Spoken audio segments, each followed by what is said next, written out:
자, 오늘 그 설교 제목이 신앙의 원리를 이해하라인데요. 자, 여러분, 이 신앙의 원리를 이해하기 위해서는 세 가지 단어를 우리가 좀 알아야 됩니다. 자, 그 세 단어가 뭐냐면 structure, 그다음에 system, 그다음에 mechanism, 이 세 개인데요. 자, 하나씩 제가 설명을 좀 해드릴게요. 첫 번째 structure는 뭐냐면 눈에 보이는 뼈대입니다. 그러니까 교회를 예로 들면 교회에는 이제 각 기관이 있죠. 뭐 CM, 유스, EM, 또 청년부, 뭐 또 우리 각 전도회, 또 구역, 또 우리 성가대, 또 찬양팀, 또 우리 여러 사역팀들도 있습니다. 거기에다가 제일 중요한 거가 예배, 그리고 선교가 있고, 또 전도, 뭐 구제, 또 다른 뭐 프로그램들도 많습니다. 자, 이런 것들이 다 교회의 스트럭처의 뼈대예요, 뼈대. 두 번째, 시스템이 뭐냐? 이건 뭐냐면 일이 작동되게 하는 거예요. 일이 작동되는 거. 예를 들면 우리 교회 예배는 참 은혜스러워. 이건 뭐예요? 지금 우리 교회 예배가 잘 지금 작동되어지는 거예요. 우리 구역이 요즘 너무 잘 모여. 요즘 우리 전도회 활동이 너무 활발해. 이 모든 게 다 뭐냐면 이 시스템이 잘 원활히 돌아간다라는 것입니다. 또 세 번째 마지막은 뭐냐면 메커니즘. 이 뭐냐면 보이지 않지만 그 작동하게 하는 원리가 있다는 거예요. 원리. 왜 사람들이 열심히 하느냐, 왜 사람들이 이렇게 참여를 잘하느냐, 그 뭔가 있다라는 거예요. 우리 요즘 구역이 너무 잘 모여. 그 이유가 분명히 보이지는 않지만 있다라는 거예요. 그 원리가 지금 이해되셨죠? 자, 그러면 이거를 신앙으로 다시 예를 들어볼게요.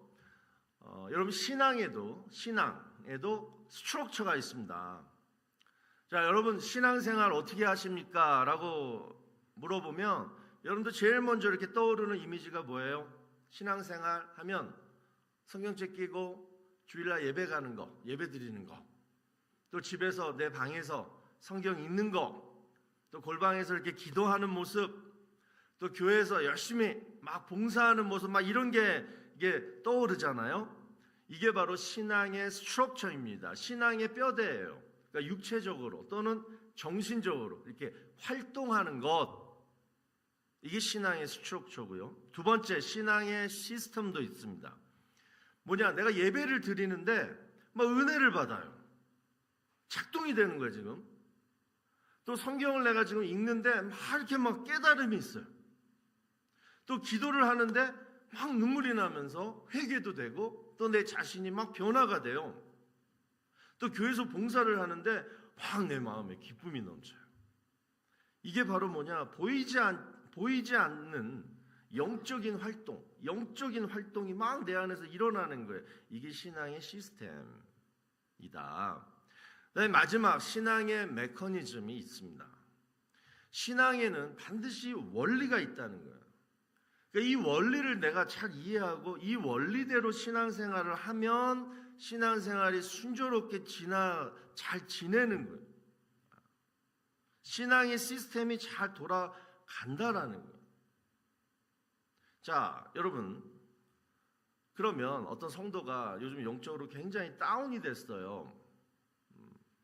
자, 이 말은 무슨 말이에요? 첫 번째, 신앙의 스트럭처가 무너졌다는 거예요. 아, 예배 가기 싫어, 성경 읽기 싫어, 기도하기 싫어, 봉사 안 해. 이 스트럭처가 뭐예요? 무너진 거예요 지금. 두 번째, 신앙의 시스템에도 문제가 생겼어요. 아, 예배를 드리는데 은혜가 전혀 안 돼. 성경을 읽어도 뭐 깨달음도 없어. 기도를 해도 기도가 안 돼. 봉사를 해도 그냥 기쁨이 없어. 자, 여기까지를 여러분 뭐라 그래요? 우리가 보통 흔히 뭐라 그래요? 영적으로 내가 침체되었다. 신앙생활에 빨간 등이 켜졌다. 이렇습니다. 자, 그러면 그 이유가 뭐냐는 거예요. 우리는 보통 처음에 스트럭처에 문제가 있다라고 생각해요. 아, 그 교회 예배 형편은 없어. 그 교회가 별로 후졌어. 그래서 내가 영적으로 침체되고 있어. 이렇게 얘기하거나, 또는 신앙의 시스템에 문제가 있어요. 뭐냐면 나는 너무 연약해. 나는 너무 죄인이야.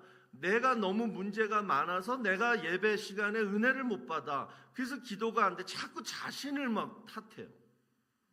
영적인 침체기에 들어서면 이 두 가지를 우리는 늘 익스큐즈를 한다는 거예요. 이것 때문에 교회를 옮기든가 아니면 내가 좀 휴식기를 갖고 이제 신앙생활을 해야겠다. 그러면서 신앙생활 잠깐 스탑하는 분들도 많다라는 거예요. 근데 여러분, 아닙니다. 스트럭처랑 시스템의 문제가 아니에요. 바로 신앙의 메커니즘의 문제가 있다라는 거예요. 하나님이 우리에게 다 가르쳐 주셨어요. 신앙의 원리, 작동의 원리, 이것만 하라. 그러면 넌 절대로 영적으로 침체될 일이 없어. 아무리 후진교회 가도, 아무리 네가 죄를 져도 이 원리대로만 네가 신앙생활하면 어떠한 상황에서도 그냥 조연하게, 묵묵하게, 변함 없이, 뜨겁게, 미지근하지 않게 그렇게 늘 신앙생활 할 수 있다라는 것입니다. 그래서 여러분, 이 영적 침체기를 잘 넘길 수 있는 방법은 신앙의 메커니즘으로 돌아가자. 하나님이 만들어주신 이 신앙의 영적 원리로 돌아가자. 그러면 다시 살아날 수 있다. 이것을 내가 혼자 해결하지 못하고 그냥 남 눈치 또는 남이 막 강요해서 교회 나와, 성경 읽어, 기도해, 이런 스트럭처랑 시스템을 막 다른 사람이 강요해서 내가 뭘 하고자 하면요, 그 신앙은요 회복되기는커녕 그냥 바리새인처럼 위선적이고 또는 그냥 가식적인 그런 거짓 신앙생활만 하게 된다라는 것입니다. 그래서 오늘부터 다음 주에 걸쳐서 신앙의 원리를 이해하라. 분명히 하나님이 가르쳐주신 이 신앙의 원리, 여러분 들으시면 다 아는 얘기예요. 근데 이거를 우리가 다시 한번 컨펌을 해가지고 이 신앙의 원리를 다시 우리가 돌아가가지고 거기서부터 다시 회복되고 다시 뜨겁게 살아날 수 있게 되기를 바랍니다. 자, 그러면 오늘 살펴보게 될 첫 번째 신앙의 원리는 뭐냐면요, 요거예요. 장애물을 만나면 이 두 가지를 기억하라. 장애물을 만나면 이 두 가지를 의지하라. 제가 요즘 유튜브 있잖아요. 유튜브 동영상을 이렇게 보면 앞에 그림만 나와요. 썸네일이라고. 그죠? 그럼 이게 아주 궁금하게 만들더라고, 그 제목이. 저도 그냥 제목에 다 늘려다가 장애물을 만나면 이 두 가지를 의지하라고. 이 두 가지가 뭘까? 여러분 되게 궁금하시죠? 네, 그렇게 한번 해보겠습니다. 여러분, 신앙생활에는 반드시 장애물이 있습니다. 자, 오늘 말씀을 보시면 바벨론에서 포로 생활을 하던 이스라엘 백성들이 이제 예루살렘으로 돌아와서 성전을 재건합니다. 그런데 몇 년이 걸려요? 16년이 지나도 진척이 없어요. 자, 그 이유가 뭐였느냐? 첫 번째, 외부의 장애물이 그렇게 심한 거예요. 사마리아 사람들이 뇌물을 써가지고 고급 관리들이 아닥사스다 왕한테 막 거짓말을 시켜가지고, 어떤 거짓말이냐면 이스라엘 민족이요, 왕을 대적하기 위해서 지금 성전 재건인데 성을 쌓고 있어, 이렇게 막 거짓말을 시켜요. 그러니까 왕이 공사를 중단시켜 버립니다. 이게 외부 장애물이었고, 두 번째는 내부의 장애물이 있었어요. 이스라엘 백성들의 불신앙이었습니다. 그러니까 외부의 방해에 막 부딪히니까 이 백성들이 자꾸 다운되면서 하나님을 잊어버리면서 막 불평을 하기 시작해요. 돈이 있어야지 하나님 일을 하지. 힘 있고 돈 있는 사람들은 저 페르시아에 다 남아있고, 우리처럼 가난하고 힘없는 애들만 다 와가지고 지금 뭐 하자는 거야. 막 컴플레인만 계속하는 거예요. 그 마음이 다 뿔뿔이 막 그냥 흩어져가지고요, 그냥 난 모르겠다고 자기 일들만 막 하는 거예요. 그래서 7절을 보니까 이런 외부의 방해와 내적인 장애물을 가리켜서 뭐라 그러냐면, 큰 산아 네가 무엇이냐, 큰 산아 네가 무엇이냐, 큰 산이라고 표현하고 있어. 그러니까 도저히 이 큰 산을 넘어가지고 이제 우리가 이제 성전을 재건해야 된다는 이 목표를 이룰 수 없다, 불가능하다, 이렇게 보였다는 것입니다. 자, 혹시 지금 여러분들 가운데에도 마치 그냥 큰 산처럼 그냥 뭔가 그냥 가로막고 있는 그런 외부의 방해 또는 내적인 이 장애물이 있다라고 생각되시면요, 오늘 말씀을 한번 잘 들어보세요. 결론은 뭐냐? 어떠한 방해, 어떠한 장애물도 절대 내 신앙과 내 인생을 가로막는 일은 없다라는 것입니다. 분명하게 말씀드리지만 장애물 때문에 안 되는 게 아니라 중요한 건 이거예요. 그 장애물을 내가 지금 어떻게 바라보고 있느냐? 큰 산처럼 바라보고 있느냐? 나 안 돼. 이렇게 내 생각을 그렇게 하고 있느냐? 바로 내가 보는 그 관점과 그 생각이 사실 지금 내가 넘지 못하는 가장 큰 장애물이고 가장 큰 산이다라는 것입니다. 이것을 하나님이 스가랴 선지자를 통해서 그 당시 성전 재건의 총책임자였던 이 스룹바벨 총독에게 이제 환상으로 이제 보여주는 거예요. 자, 그 내용이 이런 거예요. 너는 왜 이렇게 장애물 앞에서 절망만 하고 있냐? 지금까지 성전 재건이 안 된 이유는 너희가 정말 큰 산처럼 여기고 있는 그 장애물 때문이 아니라 바로 신앙의 메커니즘, 신앙의 영적 원리를 너희들이 지금 다 잊어버리고 다 그냥 모르는 것처럼 살고 있어서 그렇다. 그러면서 신앙의 두 가지 영적 원리를 환상을 통해서 보여주시는 거예요. 자, 이 환상을 여러분 한번 보시자고요. 자, 그 첫 번째는 뭐냐면요, 이거예요. 이제 이 순간은 네 힘으로 하려고 하지 말고 뭐하라? 성령의 힘을 빌어라. 이걸 환상을 통해 보여주십니다. 오늘 보면 6절을 한번 다 같이 보시면요, 그가 내게 대답하여 이르되 여호와께서 스룹바벨에게 하신 말씀이 이러하니라. 만군의 여호와께서 말씀하시되 이는 힘으로 되지 아니하며 능력으로 되지 아니하고 오직 뭐로? 나의 영으로 되느니라. 여러분, 하나님이 기대하시는 일, 하나님의 계획하신 일은요, 우리 힘으로 할 수 없다. 이걸 먼저 인정하셔야 돼요. 하나님이 기대하시고 하나님이 계획하시는 일이기 때문에 반드시 그 이름보다 나의 영으로 되느니라, 성령을 통해서 하신다는 것. 오늘 2절하고 3절에 나오는 이 순금 등대와 두 감람나무의 내용이 바로 그 사실을 보여주고 있습니다. 자, 파워포인트 여러분 보시면요, 이 순금으로 만들어진 이 등대에다가 등대에 불이 지금 환하게 이렇게 타고 있어요. 자, 그런데 그 기름이 어디서부터 오냐면 두 감람나무로부터 연결된 이 관을 통해서 지금 그 기름이 흘러 들어와 가지고 그 등대에 지금 불이 막 이제 밝히고 있습니다. 자, 여기서 그 기름이 뭐냐? 바로 성령이에요. 자, 우리가 잘 아는 성막 있잖아요. 성막. 옛날 교회. 그 성막은 뭘로 지어졌냐면 게달의 장막이라고 두꺼운 동물 가죽으로 지어졌어요. 그러니까 뭐예요? 외부의 빛이 완전히 차단돼. 조금도 빛이 안 들어와요. 그 내부를 환하게 비추려면 뭐냐? 바로 이 순금 등대, 이 기름으로 통해서 이 불빛이 밝혀졌다라는 것이잖아요. 자, 이게 뭘 의미하느냐? 여러분, 성막에는 하나님이 임재하시는 곳이잖아요. 그런데 하나님이 임재하고 함께 하시는 곳 또는 그 일에는 항상 뭐가 있다? 어둠 세력이 있다는 거예요. 어둠 세력이 항상 방해한다라는 거예요. 아까 말씀드린 장애물이 항상 있다라는 거예요. 하나님이 임재하시는데도 불구하고. 그런데 이 어둠의 세력을 누가 물리쳐 주느냐? 바로 내 힘과 내 능력이 아니라, 여기가 핵심이에요, 여러분. 우리는 우리의 힘과 능력으로 하려고 그러잖아요. 영적 침체를 내 힘과 능력으로 어떻게 극복하려고 그러잖아요. 그것부터가 틀렸다라는 거예요. 뭐라고요? 성령의 기름. 성령님께서 물리쳐 주시고 그 어둠 세력을, 그리고 뭐예요? 밝히 비춰 주신다. 그 일을 하나님은 성령님께 맡기셨다라는 거예요. 인정하게 되시기를 바랍니다. 그래서 무슨 일이 오랫동안 계속 안 되고 계속 내가 영적으로 다운되고 그러면요, 제일 먼저 첫 번째 해야 될 건 뭐냐면 성령을 사모하며 기도하시는 거예요. 성령을 사모해요.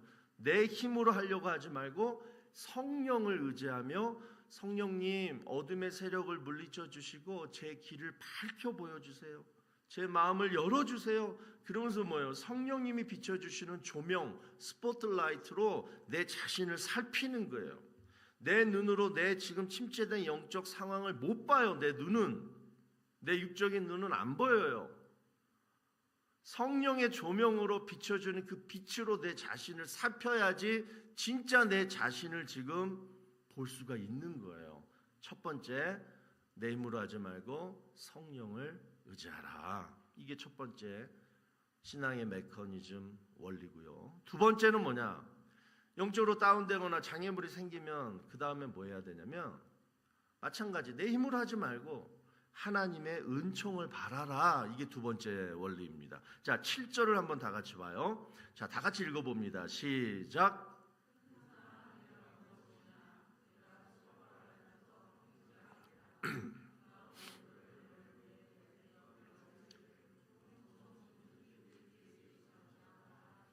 오늘 은총아, 너 이름이 오늘 자주 나올 거다.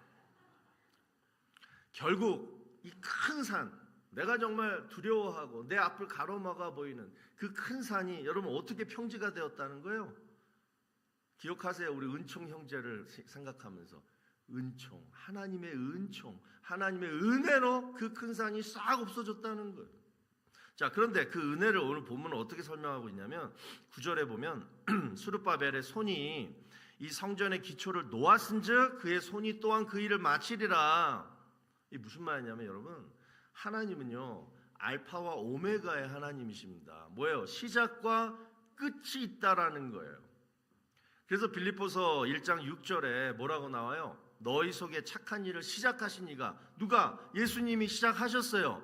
이가 그리스도 예수의 날까지 이루실 줄을 우리가 확신하노다. 끝까지 예수님이 함께 하신다라는 거예요.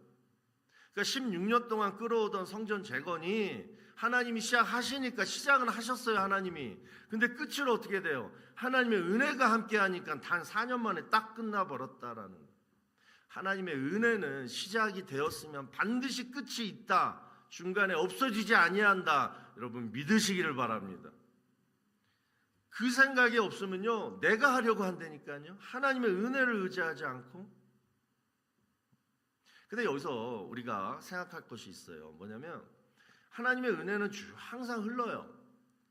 과정 중에 항상 흘러요. 그런데 그 은혜를 내가 어떻게 인지하느냐, 어떻게 내가 캐치를 하느냐, 그거는 뭐냐면 내 결단과 함께 작동된다라는 거예요.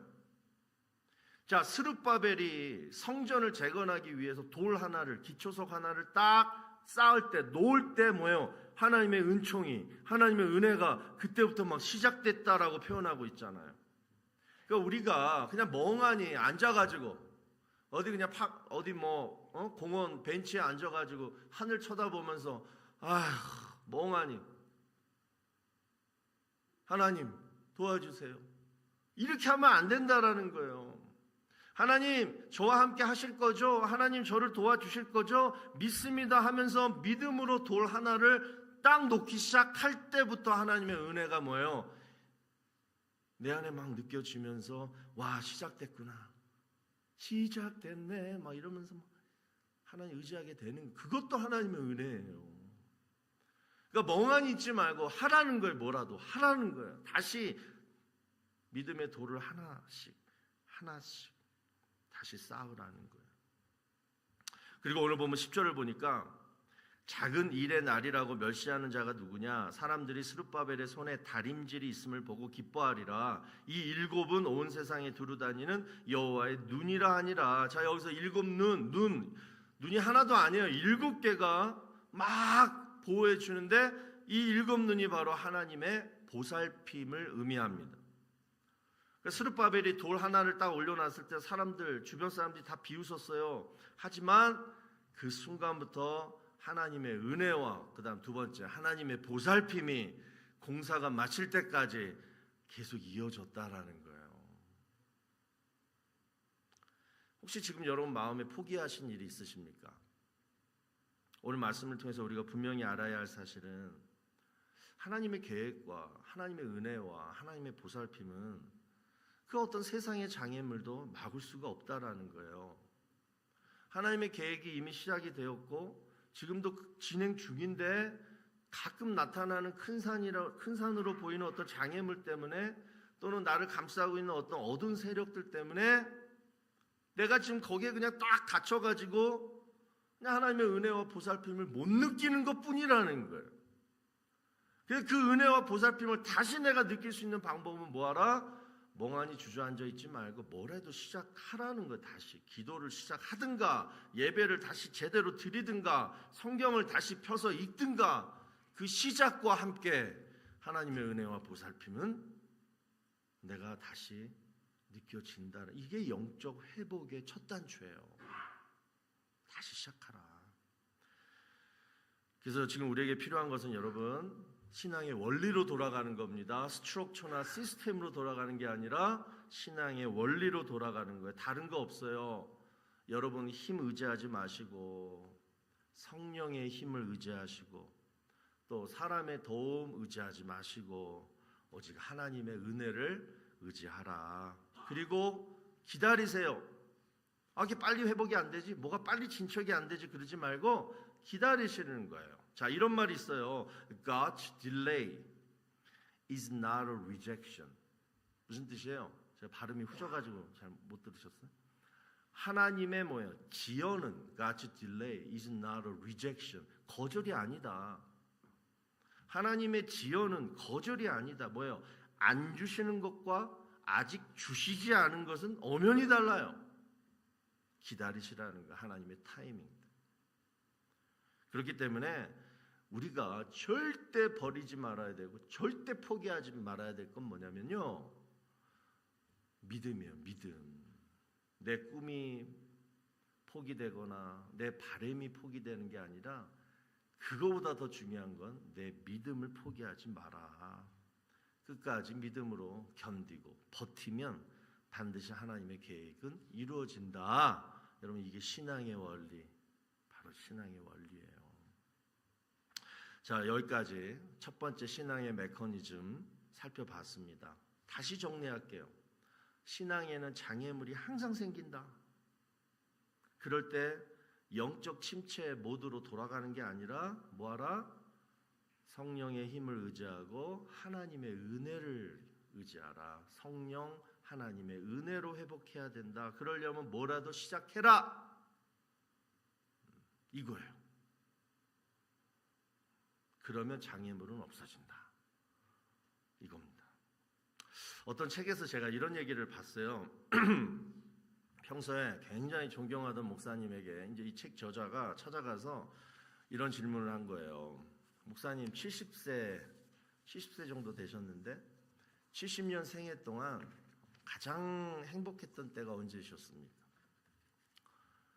그러니까 이제 이 저자가 생각하기에는 그런 거죠. 이 목사님이 이제 유명한 목사님이니까 뭐 교회가 뭐 막 부흥됐을 때나 또는 뭐 교단 뭐 총회장이 되셨거나 뭐 이런 유명세를 탔을 때가 가장 행복하겠지, 그런 대답을 기대하고 질문하셨는데 그 목사님의 대답이 의외였다라는 거예요.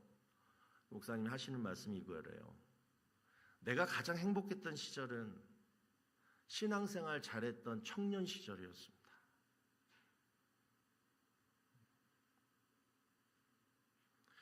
여러분, 목사라고 신앙생활 늘 잘할 수 있을까요? 큰 교회 목사라고?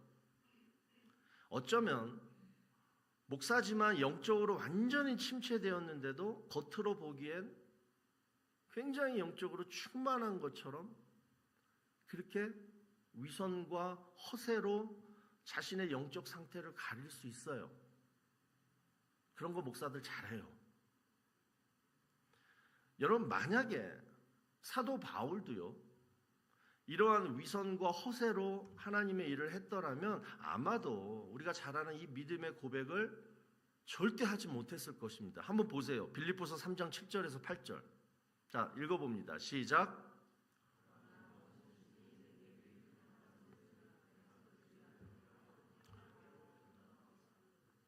또한 8절. 또한 모든 것을 해로 여김은 내 주 그리스도 예수를 아는 지식이 가장 고상하기 때문이라. 내가 그를 위하여 모든 것을 잃어버리고 배설물로 여김은 그리스도를 얻고. 무슨 말이에요? 사도 바울은 어떤 어려움이 생길 때 절대 자신을 드러내지 않았다는 거예요. 그러니까 자신이 가지고 있었던 능력 또는 그 스펙을 절대 사용하지 않았다는 거예요. 여러분, 만약에 신앙생활을 사도 바울이 가지고 있었던 학벌, 가문, 명예, 지위, 영향력 또는 로마 시민권 또는 사람들의 인기, 이것으로 신앙생활을 했다라면 또는 이것으로 하나님의 일을 했다라면 여러분, 그것은 신앙생활이 아니라 뭐예요? 그냥 사회생활입니다. 신앙의 장애물이 생길 때마다 이런 걸로 내가 해결하려고 했다면 아마 사도 바울은 늘 영적으로 침체만 됐을 거예요. 왜? 신앙생활의 장애물은 절대 이런 것들로 무너지지 않기 때문에. 아까 얘기했잖아요. 큰 산은 성령과 하나님의 은혜로 평지가 되기 때문에. 절대 내 학벌, 가문, 명예, 지위, 영향력, 사람의 인기로 안 된다라는 거예요. 여러분, 목도리 도마뱀 아시죠? 파워포인트 보세요. 어떤 위험을 느끼거나 상대방을 위협하려고 할 때 이 목 주변에 목도리를 갑자기 크게 펼친다고 하는 거예요. 자기 몸은 요만한데 또 위협을 느끼거나 누구에게 위협을 가하려고 할 때는 이 목도리를 확 펼쳐가지고 뭐예요? 자기보다 더, 자기 몸을 실제보다 더 크게 막 보이게 한 거예요. 자, 그 이유가 뭐겠어요? 나를 건드렸다간 큰일 난다. 이거 보여주려고 하는 거예요. 나를 건드렸다간 큰일 난다.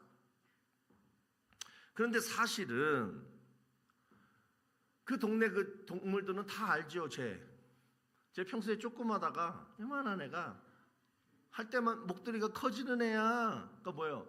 쟤는 늘 과장이고 늘 허세만 있는 애야. 다 알고 있어요, 사람들. 모르는 동물만 와가지고 그냥. 우리도 가끔요, 이런 목도리 도마뱀이 될 때가 있어요. 그러니까 내 자신이 정말 자신이 없을 때 이런 과장과 허세를 부릴 때가 있어요. 실체는 없고 늘 있는 척만 하는 거예요. 근데 여러분, 다른 건 모르겠어요. 신앙생활은 그렇게 하면 안 돼요. 실체가 없는 신앙.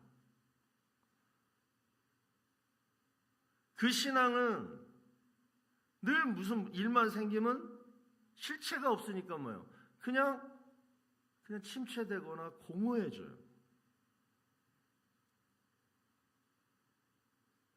그래서 위선, 과장, 허세로 신앙이 있는 척을 하는 거예요. 왜 그럴까요? 왜 그럴까요? 진짜 신앙이 없어서 그래요. 진짜가 없는 거예요. 진짜가 없으니까 그냥 허세라도 부리는 거예요. 이런 성도를 목도리 도마뱀 성도라고 부릅니다. 그러니까 이런 성도의 대표적인 특징이 대표기도 시키면 그냥 미사오구만 잔뜩 늘어나요. 기도의 핵심이 없어요. 우리 유기원장님이 오늘 기도하는 거 봐요. 다 핵심이잖아. 창세기부터 요한계시록 아는 성경 구절 다 늘어놓고 미사오구만 늘어놓는 거예요. 있어 보이려고. 또 두 번째, 이런 목도리 도마뱀 성도는요, 자신의 이름이 드러나는 일에만 충성을 다해요. 헌금 내지도 않고 자기 이름을 드러내는 일에 도네이션만 하는 성도들. 교회 안에서 사람들 앞에 기념비를 세우는 거예요. 이게 진짜일까요, 여러분? 그런데 문제는 왜 교회에 이런 성도들이 있을까? 이게 정말 비참한 현실인데요. 왜 이런 성도들이 교회들마다 있을까? 교회 안에 허세가 통하니까 허세를 부리는 거예요. 허세가 통하니까 허세를 부려도 직분 주고 허세를 부려도 신앙이 있는 것처럼 보이니까 그 허세가 통하는 거예요. 이 말은 뭐냐? 교회에 진짜 신앙이 있는 성도가 얼마 없어서 그렇다라는 거예요. 그렇지 않습니까? 진짜 성도들이 있는데 어떻게 그 앞에서 허세를 부릴 수가 있어요? 여러분, 우리 사도 바울처럼 좀 럭셔리한 신앙생활 하십시다.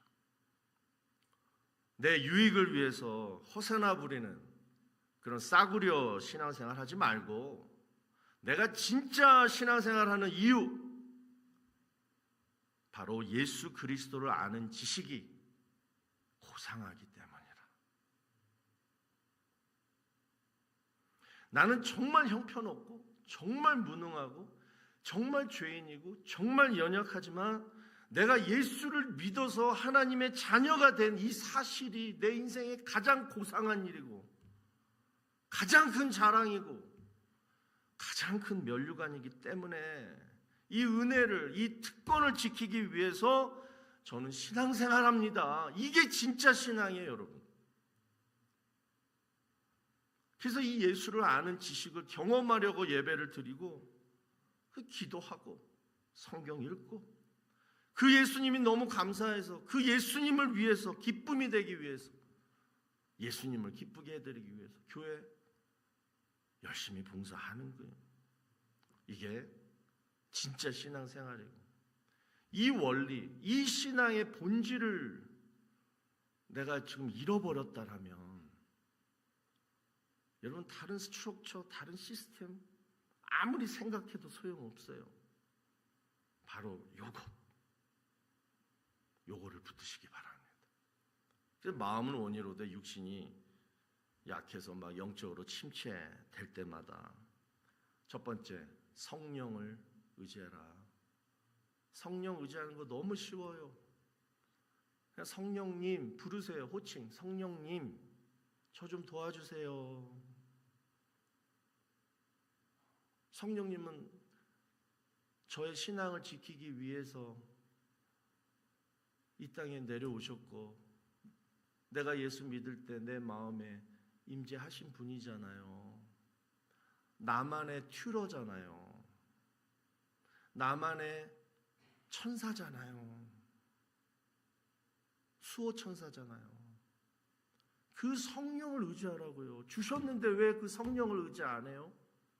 두 번째, 내가 예수 믿게 된 것도, 내가 하나님 자녀 된 것도 다 하나님의 은혜인데 그 은혜를 잃어버려 놓고서 어떻게 신앙생활을 한다고? 다시 하나님의 은혜를 다시 찾으세요.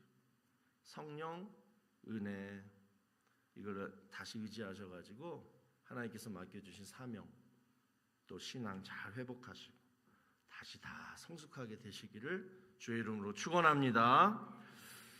자, 우리 시간 기도하면서 요즘 내가 내 영적 상태가 어떤가, 내가 왜 침체되었는가, 그거 생각하지 마세요. 그냥 오늘 주신 말씀, 내가 신앙의 영적 원리를 너무나 잊어버리고 살았구나.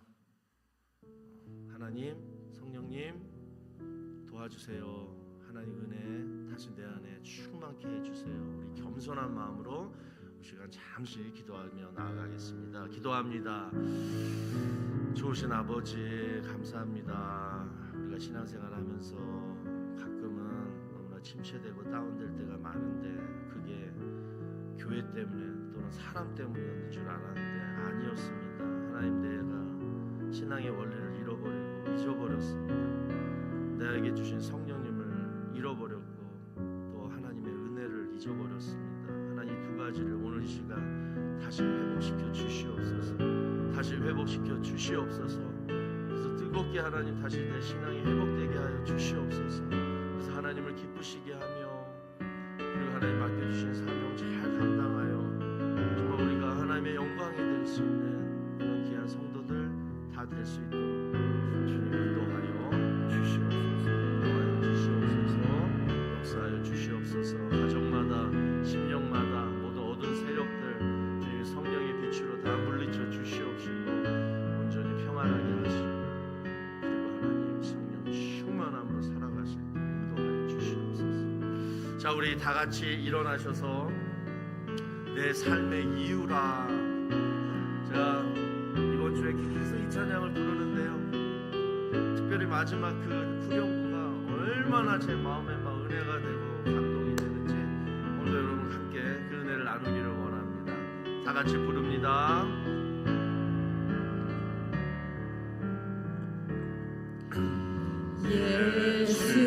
예수는 내 힘이요 나의 기쁨 내 참 소망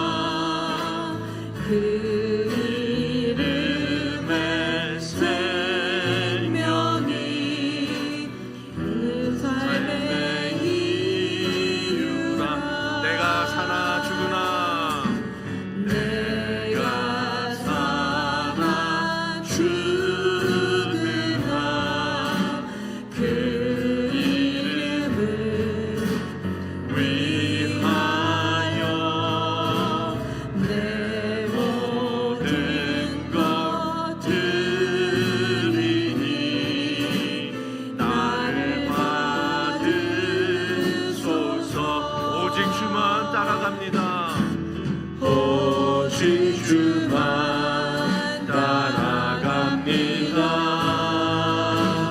오직 주만 높임 받으소서.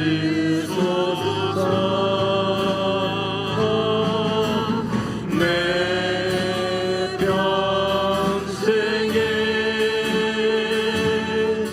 그 힘을 그의 선하심을 세상에 노래합니다. 그 이름에 크신 능력 영원한 생명이 내 삶의 이유라.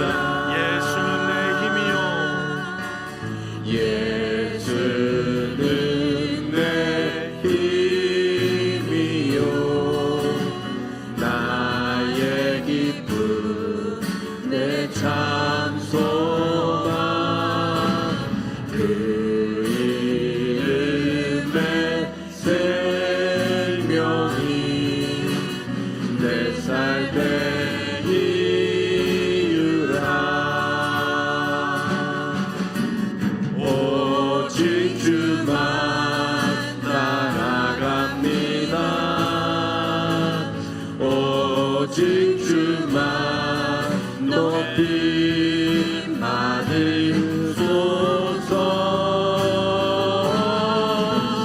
내 평생에 그 이름을 그의 선하심을 세상에 노래합니다. 그 이름에 크신 능력 영원한 생명이 내 삶의 이유라. 하나님 감사합니다. 내 삶의 이유가 되시는 주님, 그 주님을 정말 내가 뜨겁게 사랑하고 그 주님을 정말 의지하며 이 세상 사는 것이 신앙인데, 우리는 그 주님을 바라보지 않고 자꾸 교회와 사람을 바라보며 영적으로 침체될 때가 너무나 많았습니다. 하나님, 신앙의 스트럭처와 시스템은 다 버리게 하시고 오직 하나님이 가르쳐 주신 신앙의 원리, 성령을 의지하라. 그리고 하나님의 은혜를 의지하라. 그리고 그 두 가지를 사용하여 너 인생의 문제를 해결하라. 하나님, 이 신앙의 절대 원칙, 이 힘을 오늘 이 시간 다 얻고 돌아가서 이번 한 주간 다시 영적으로 회복되고 성숙되어서 우리 다음 주에는 정말 활기차게 주님만 바라보며 찬양하며 예배드릴 수 있도록 인도하여 주시옵소서. 이제는 우리 구주 예수 그리스도의 무한하신 은혜와 하나님 아버지의 지극하신 사랑하심과 성령님의 감화 감동 위로 교통하심이 어떤 신앙의 장애물 앞에서도 흔들리거나 포기하지 않고 오직 내 삶의 이유가 되시는 우리 하나님, 우리 주님, 우리 그 주님께 감사와 영광을 위하여 우리 늘 성령 의지하고 또 하나님의 은총을 의지하며 정말 진짜 신앙인으로 살아가기로 이 시간 결단하며 돌아가는 사랑하는 주의 성도들 머리 위에와 가정과 자녀와 일터 위에 이제로부터 영원토록 함께 있을지어다. 아멘.